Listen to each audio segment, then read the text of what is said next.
Go Ellsworth, brought to you by these proud community sponsors. Anita Hoffines,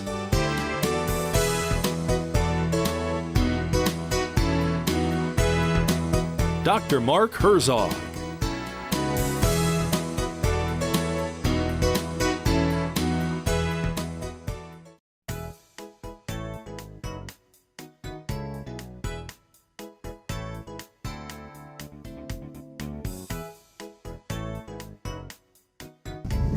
Hi, this is Carol Kratzer, Executive Director of the Ellsworth-Kanopolis Area Chamber of Commerce, and we are doing our Eagle Did You Know segment. Today we are here with Kevin Haxton. Hi, Kevin. Hi. Thank you for being here. And we are going to be discussing the USD 327 bond issue, which is up for vote in November.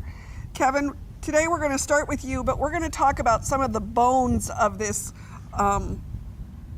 bond issue, the things that affect all kids. And right now we're standing at the entrance to the high school, and this is a big concern for us because we have two entrances, we have kids walking back and forth, and the people that visit don't come and go straight into the office. You want to tell us a little bit about it? Yeah, that's a big concern with us here at Ellsworth Junior Senior High School.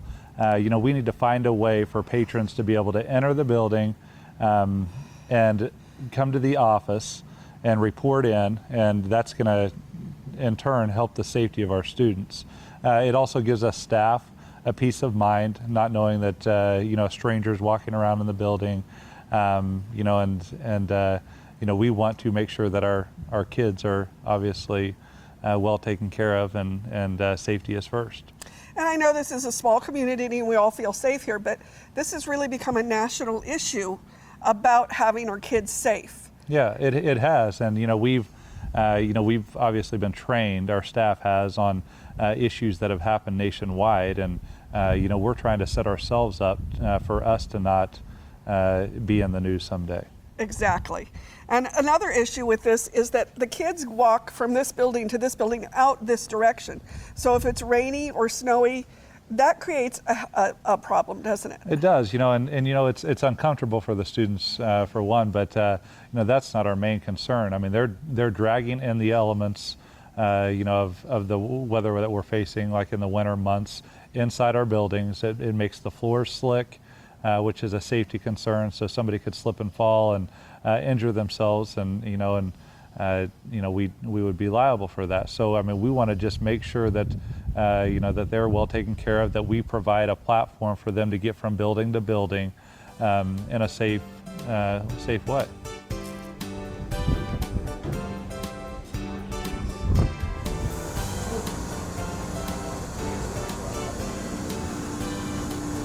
We've moved locations and we're now in the bowels of the school, and we're going to be talking about the power plant that's behind us. But before we get there, there's a couple of things we'd like to revisit about the front entrance. Now, we talked about the safety issue, but we also didn't talk about what it was that we were going to do. And it's a two or three step process that we're going to do there. What are we going to do first? What's part of this bond issue? Well, the first thing is the main office would change location just a little bit to the west.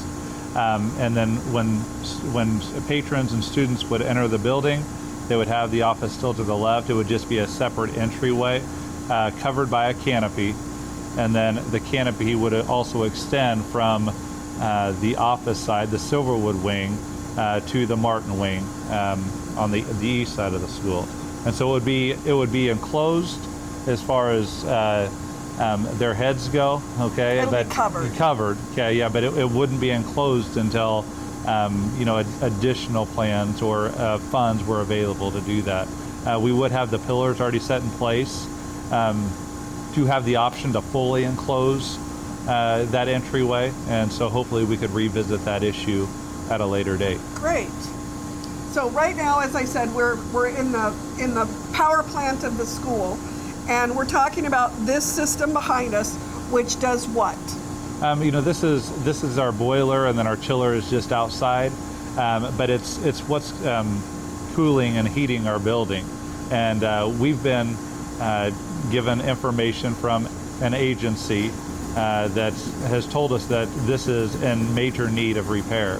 They've told us that, within the next few years, potentially 5, that we're going to have some major issues with this. And so we really, for our students and staff, want the ability to have rooms that are comfortable, and that they're heated well, they're cooled well, and there's consistency there.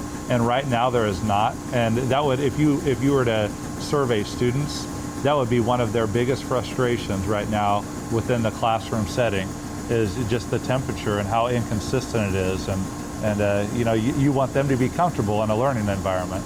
I remember teaching in a system like that. I taught in Arizona, and my kids, it would be 100 and some degrees outside, so of course the air conditioner was blowing, but they would need their coats in the classroom in one section of my classroom, and the other sections they would be dying. Yeah. So that's something that's really important. It takes away from their learning. They can't learn when they're like that, when they're shivering or when they're so hot they're sweating so bad. Yeah, and they don't even know how to prepare for the classroom, because one day it's really hot, the next day it's really cold. Exactly. I mean, that's how inconsistent it's like, what do I bring? Yeah, exactly. And these poor kids are carrying everything they own anyway. Correct. So Yeah, correct. now they have to bring their closet.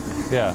So I mean, within the the bond issue, the boiler and the chiller would both be addressed, and we'd start to see some, I think some major improvements as far as the students see it, and staff as well. So this is a big deal. Yes. Hi, we're back and we're with Mr. Paxton, right? Yep. Okay. And we're at the kitchen, and there's some changes that are going to be done in the kitchen. Yeah, there's some major need for renovation here in the kitchen. One of the main concerns is the lighting. The lighting is not covered at the current time, and that's a safety issue. So we would address that in the bond issue. Another thing that needs to be addressed is the HVAC system and cooling system. It needs to be repaired, and it's just over my right shoulder up here. And so the bond would cover that issue. And then the ergonomics of the kitchen just really needs some major overhaul. It's just not set up well for what they need to do as a staff and prepare the meals for our kids. And so, we would make their setup ergonomically correct, and it would make them a lot more efficient in what they do. Right, and they make all the meals for the whole school district Correct. here, and then they're taken to the other schools. So they Correct. make it for the elementary school, the high school, and the middle school here. That's correct. So, yeah. So we need as much help. efficiency. Yes, they need as much help. Because we want good food, and they make really good food. Yeah, So, correct. Yes. Yes.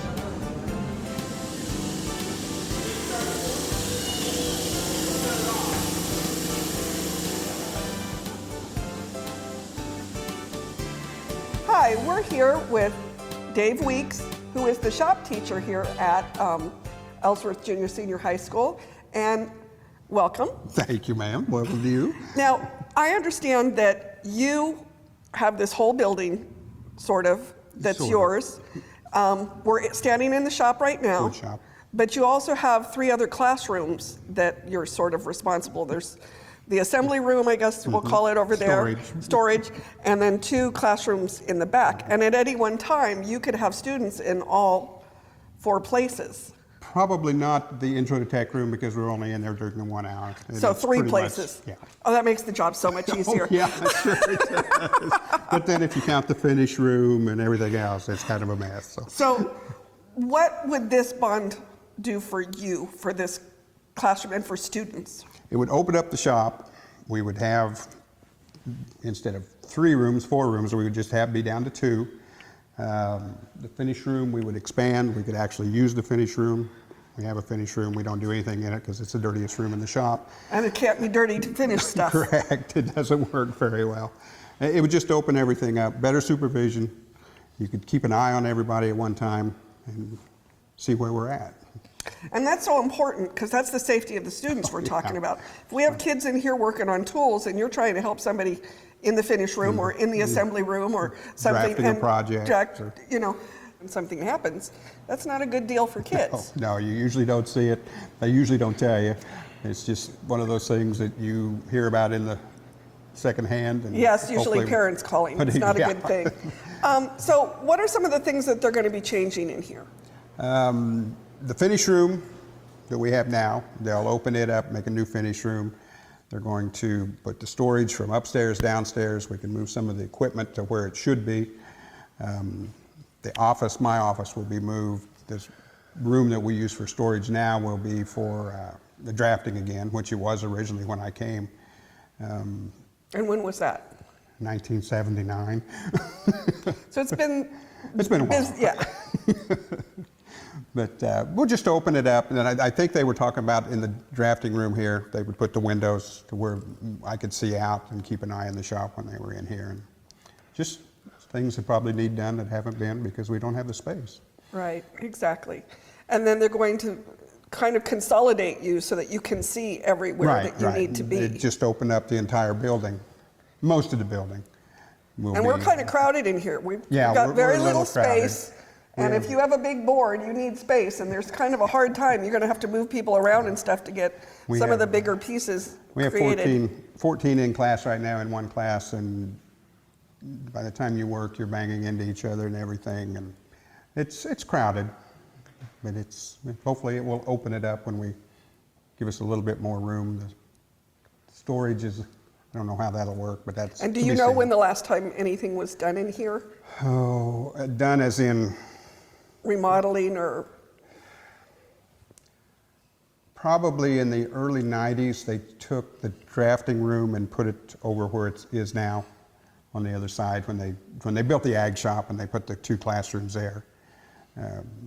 I don't know exactly. So it's been a when it was. while. It's been a while. And the way we teach is really hands-on. I mean, workshop, let's Out face here. it, has Out always here. been hands-on. That's the fun part. That's why That's we right. like it so much. But that's the way that all teachers are teaching now, is hands-on doing things. And so we need to make it conducive to students to be able to do that. Anything else you want us to know about this? The Except for restrooms, how important it is. when they do it, they will have a spot for the janitors. Bob will have his own little spot. They'll keep the overhead door in the back so they can bring stuff in, because they do store a lot of stuff in the hallway now. The restrooms will get redone. I think the flex room, just an extra room for when we do things. A lot of times we do computer work and stuff. Computers in the shop aren't a very good idea. They get a little dirty and dusty. But Yeah, they computers would don't have like a place dust for very that. much. Yeah, they work, but it's I've done it for years. But it's just a lot of changes. Dust collecting system.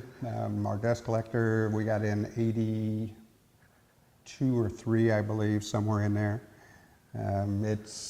We're talking kids' health and the safety and stuff. Just the dust, and we've added to it. It doesn't really have the volume that we need anymore, but just that would be included. Machines, if we need new machines, which most of them are fairly good. We have some that are old. Our bandsaw was, I think it was 1964 when we got it. It works, and if you got a new one, it might not be as good as the old one. I don't know the way things are made anymore. Kids that are looking at doing this as a career and they go out into the workforce, some of the stuff you have is outdated, and they would need to know new stuff. So that's another thing. We want our kids to leave with the best education we can give them. Right. And, that's what this is about. So thank you, Dave. Thank you, ma'am. We've been here with Dave Weeks, and we've been in this shop at the Ellsworth Junior Senior High School.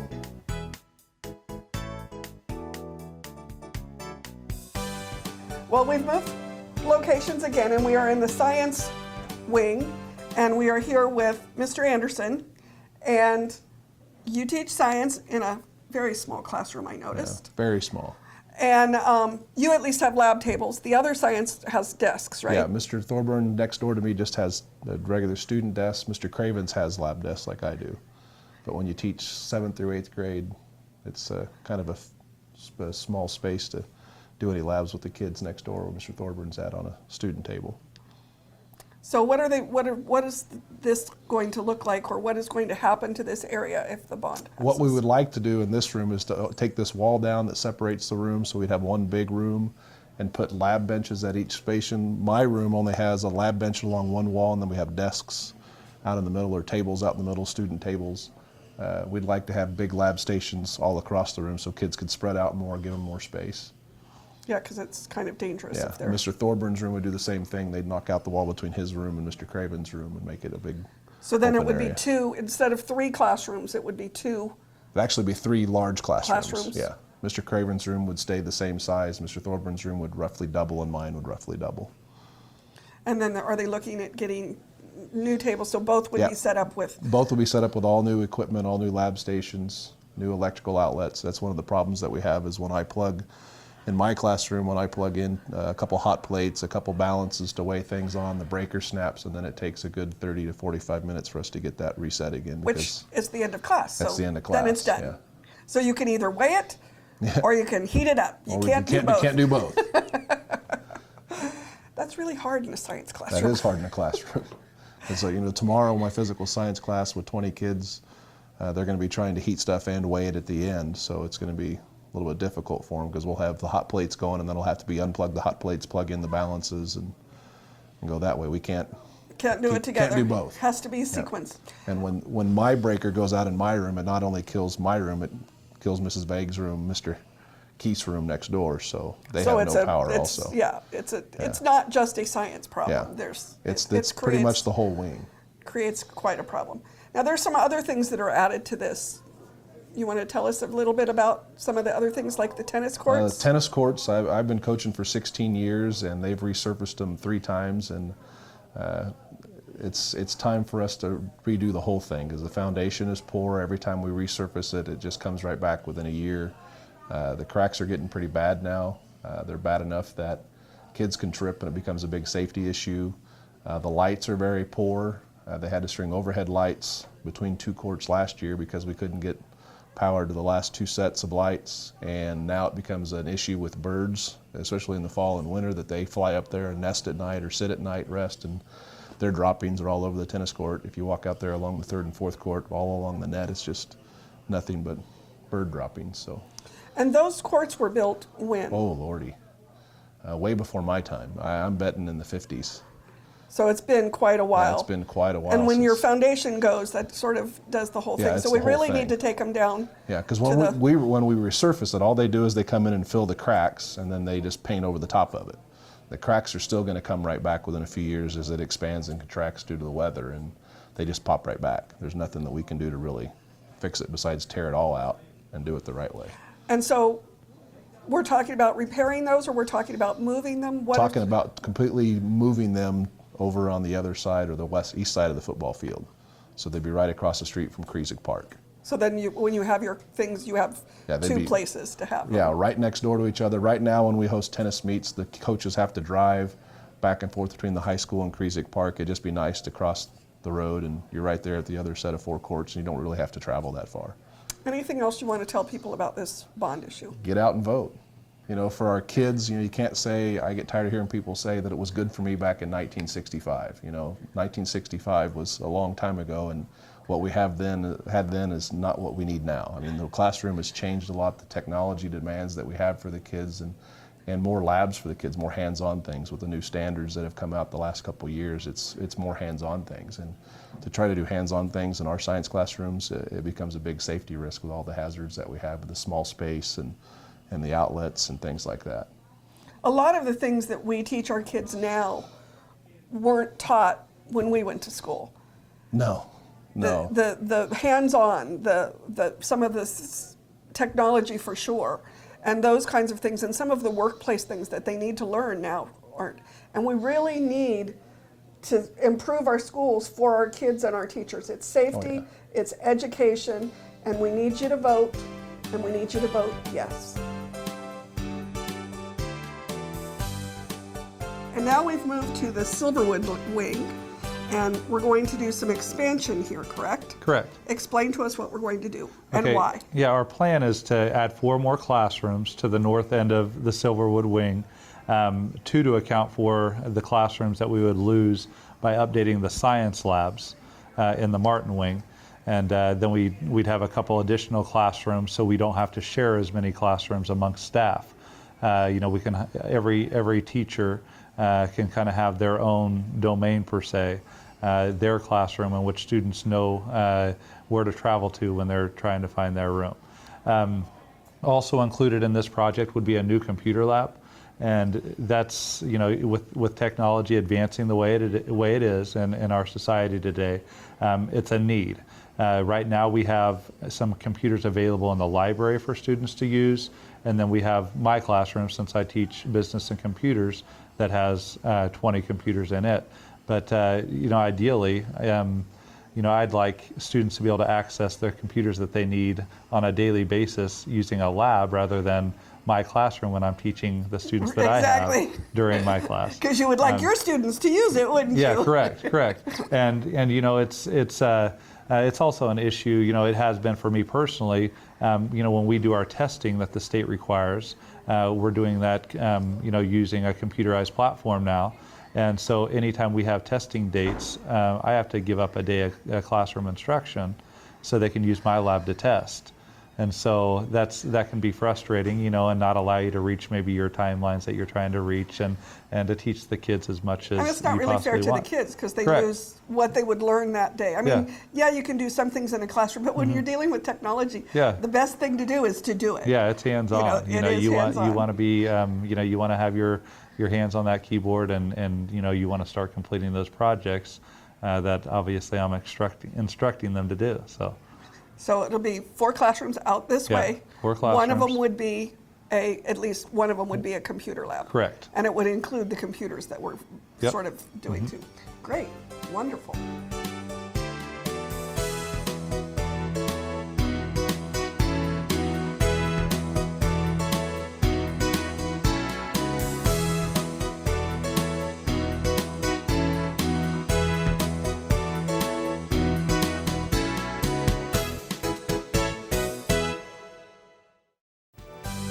Go Ellsworth, brought to you by these proud community sponsors. Anita Hoffines,